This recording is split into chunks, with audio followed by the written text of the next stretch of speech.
week on Cameo, we take a look at Jamaica's growing animation nation and speak to 3 individuals who are making their marks. You're now in tune with Cameo.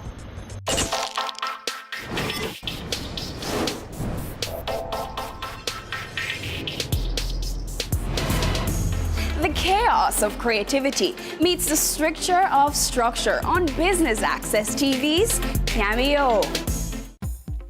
Kenya Mattis is passionate about music, media, and marketing.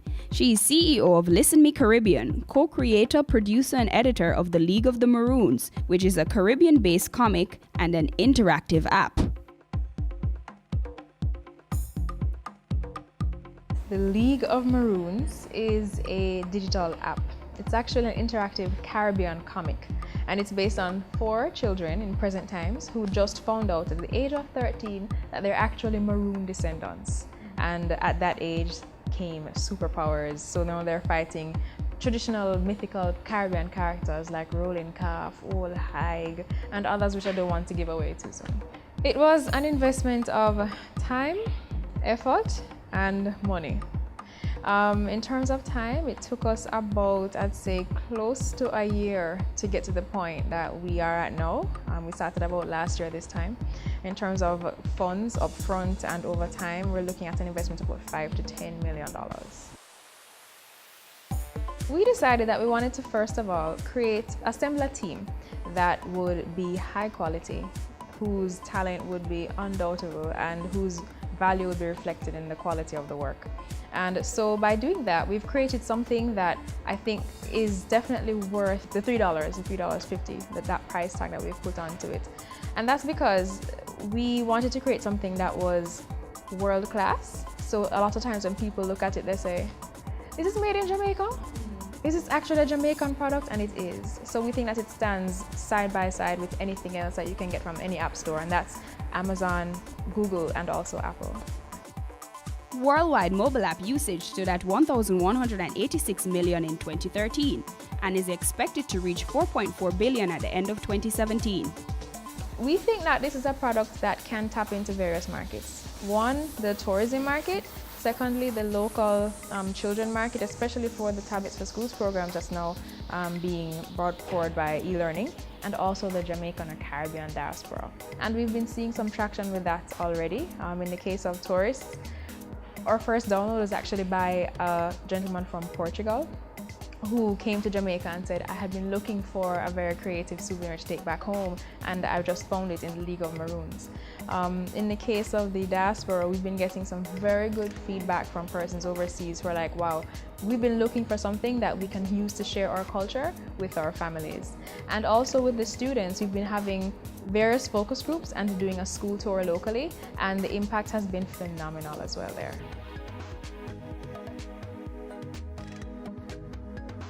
The marketing strategy is actually threefold. Firstly, we wanted to go on the ground. We wanted to get direct feedback from persons who are touching a very innovative product.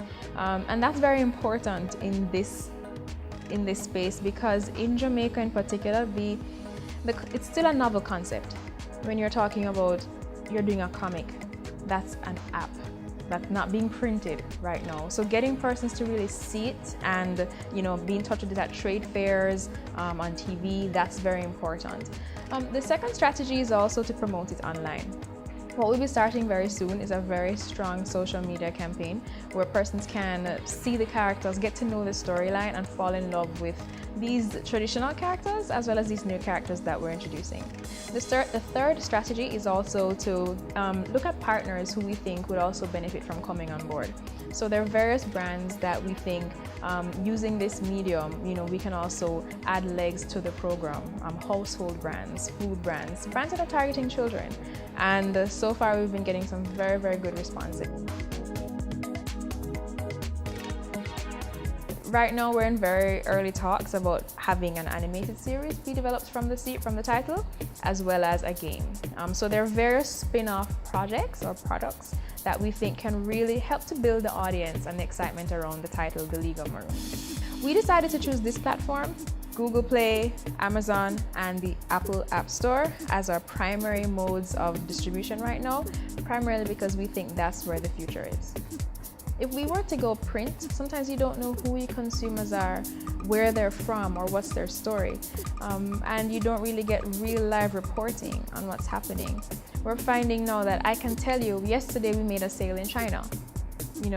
2 days ago, we made another sale in the US, and 2 persons from St. Catherine, Jamaica bought copies. You know what I mean? So that's very valuable information for a very young product like ours to know where to market and where our consumers are based.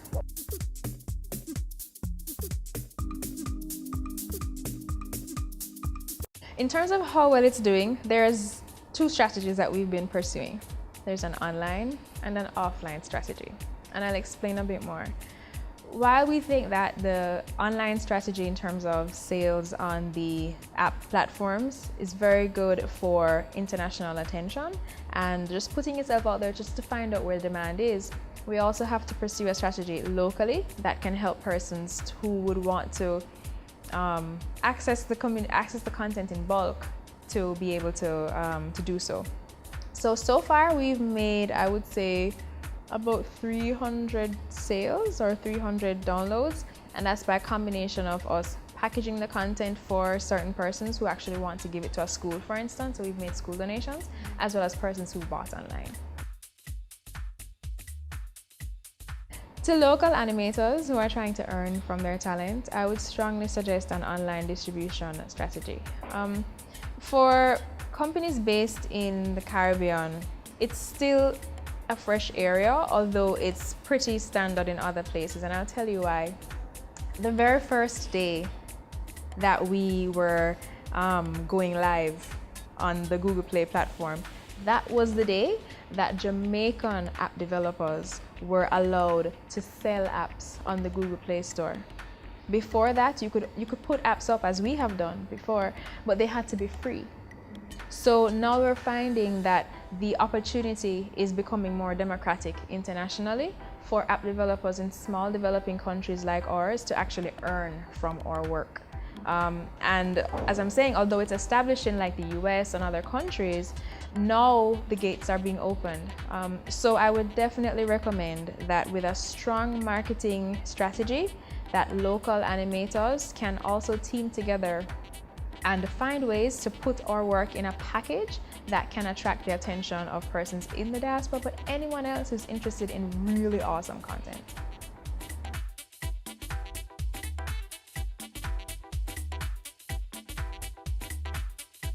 Coming up next, we speak to Cabbie Chronicles and Neve Latchman.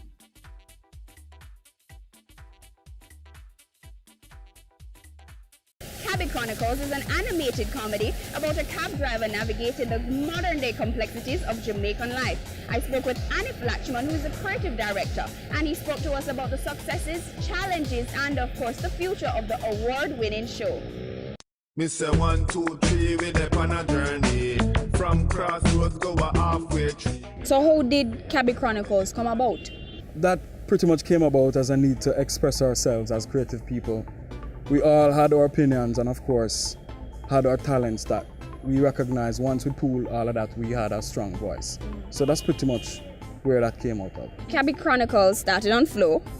Yes. Tell me about that. Yes, there was a film festival in Trinidad and Tobago, animation festival, sorry, in Trinidad and Tobago. When we returned from that festival, Flow approached us and put the offering, or the first episode on Flow. And of course, we had to work really hard to keep up and give them additional episodes. That went pretty good. We did very well on the on-demand service. We outsold all the major TV shows, all the major networks. And it was quite unexpected, to be honest. More than anything else, I wanted, as much of Jamaica to experience the series as possible. So we made the move to TVJ and of course, got quite a bit of attention there as well. Fluffs, Fluffy Empress, Fluffy Empress, I love you with your excess, yeah. Going into a project of that nature, what were some of the challenges that you faced?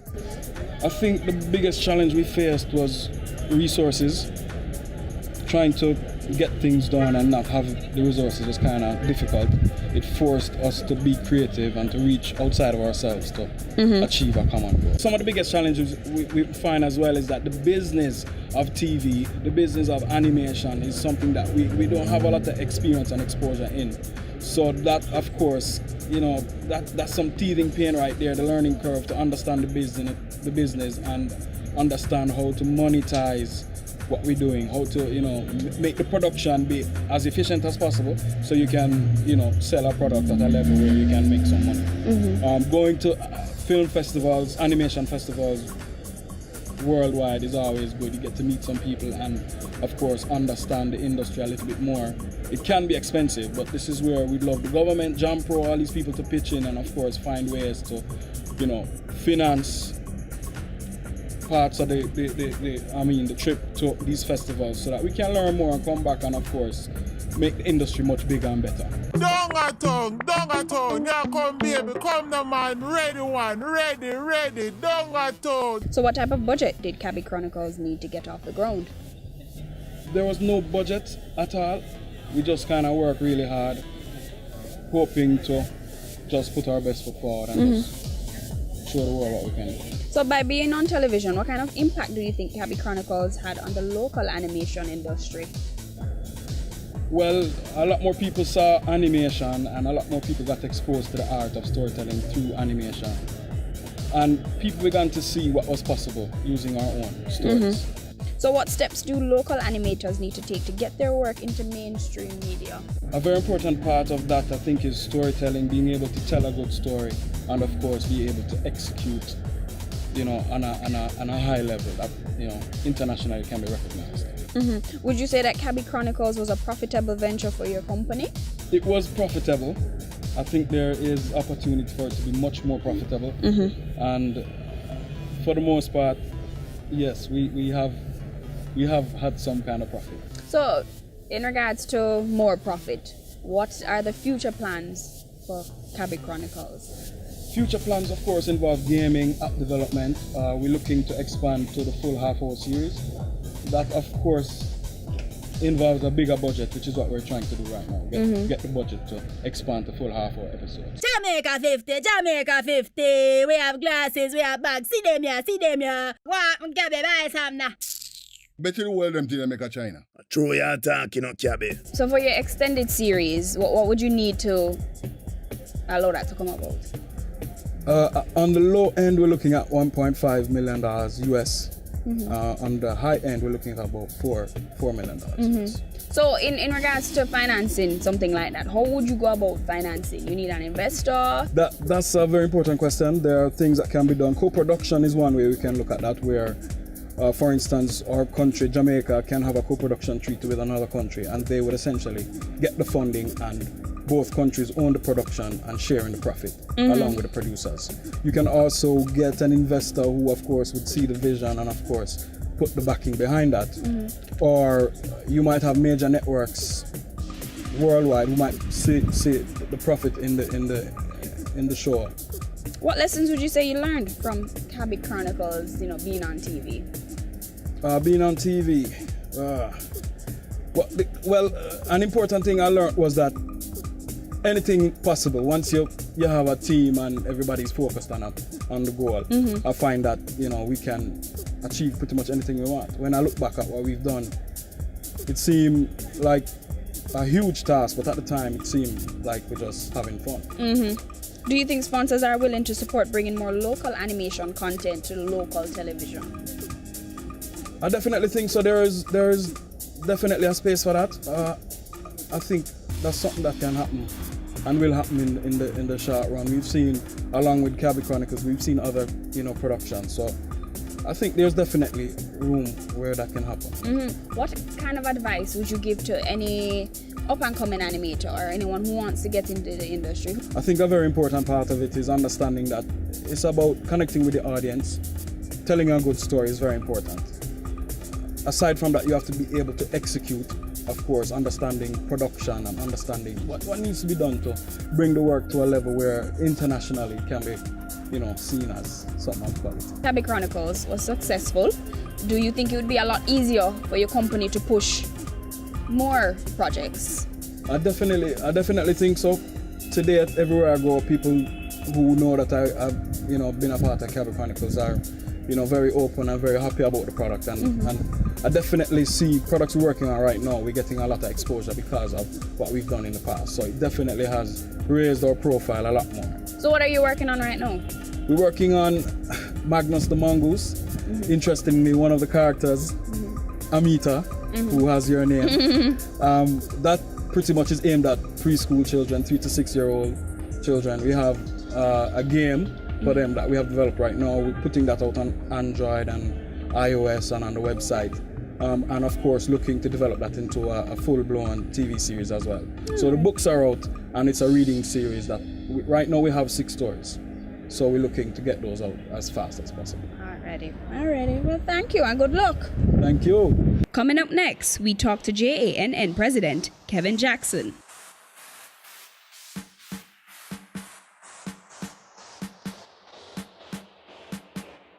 The Jamaican Animation Nation Network was founded in 2012 to represent the interests of animators and practitioners of motion in order to facilitate growth.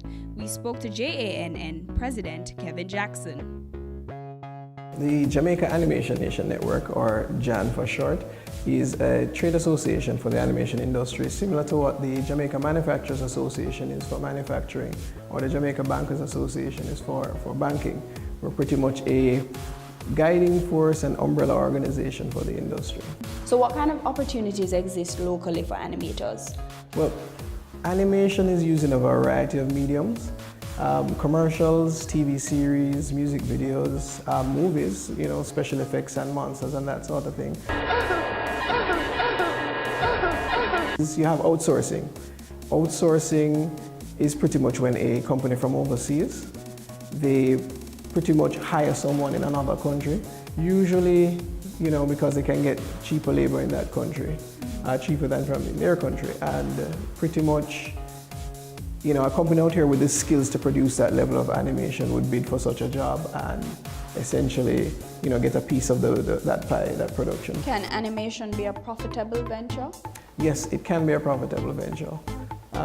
For example, in outsourcing, with Family Guy, for example, one episode of Family Guy costs about $1 million US.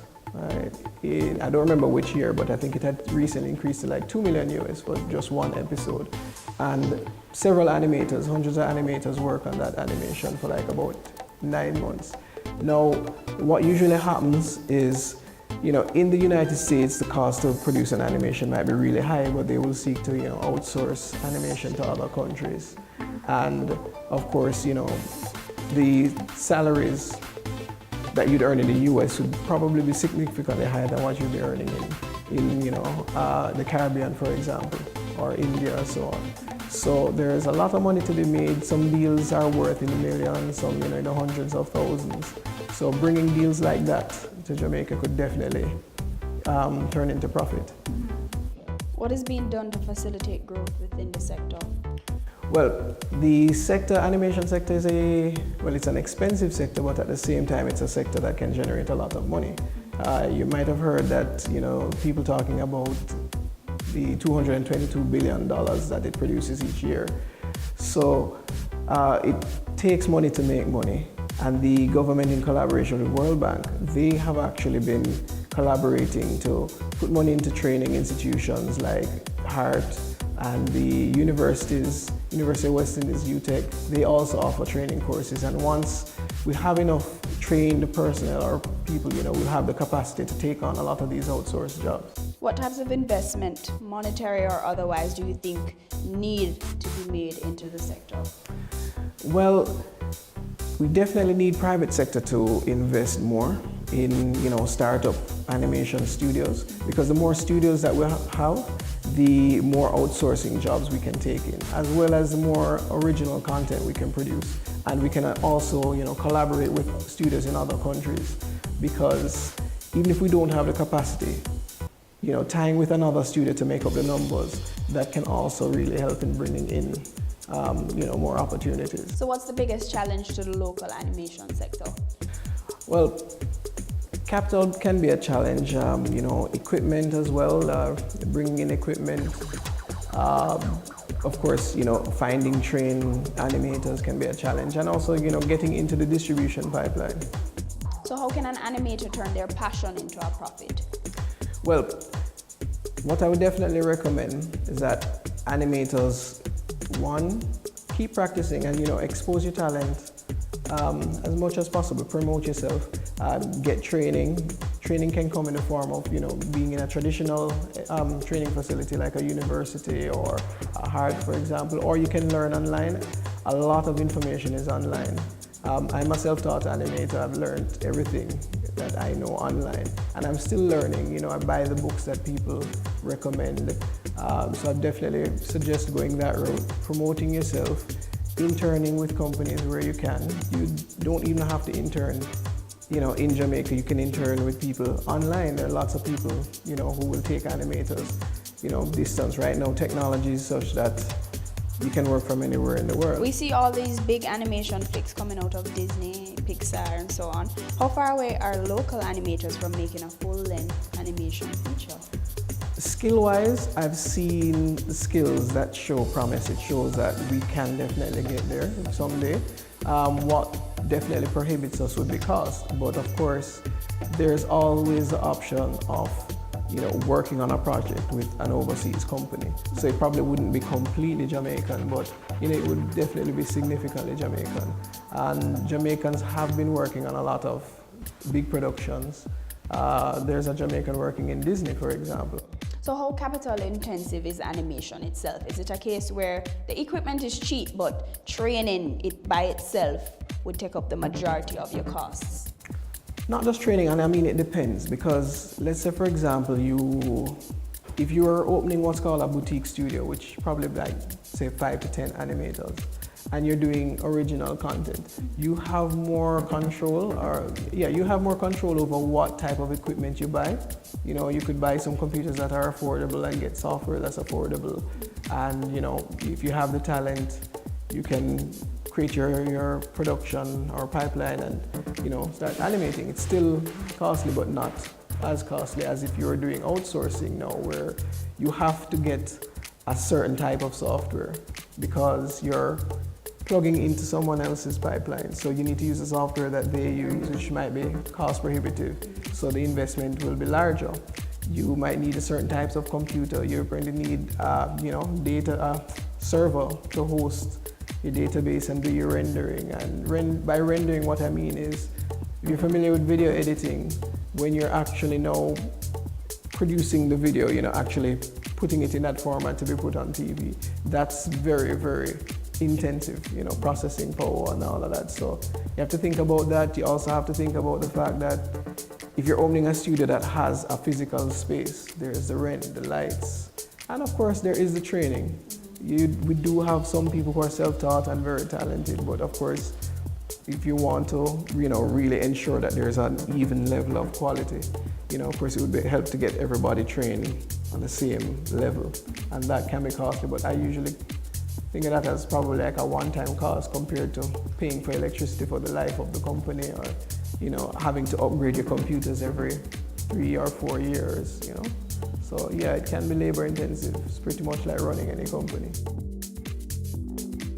And that's it for Cameo this week. We spoke to 3 individuals making their mark in the animation nation right here in Jamaica. I've been your host, Amita Prasad Webb. Until next time,